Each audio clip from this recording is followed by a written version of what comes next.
मला माहितीये तुझी फरफट होतीये, तू भरडला जातोयस, पण आता नाही होणार. आता सगळं काही नीटच होणार आहे, अगदी तुझ्या मनाप्रमाणे. तुला वाटत असेल तू इतका अडचणीत आहेस तरी मी असं का बोलतोय, हो ना? आता माझं बोलणं आहे ना, ते अगदी शांत चित्ताने ऐक, तुला सगळी उत्तरं मिळतील. कारण खरंच होणार आहे सगळं नीट. चिंता करू नकोस.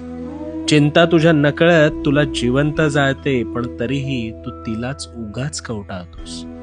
हो, मला माहितीये तू अडचणीत आहेस, पण हाच खरा खेळ तुला कळलेला नाही. अरे, दगडालाही देवत्व प्राप्त व्हायला अनेक घाव सोसावे लागतात, तेव्हा कुठे त्यातून मूर्ती साकार होते.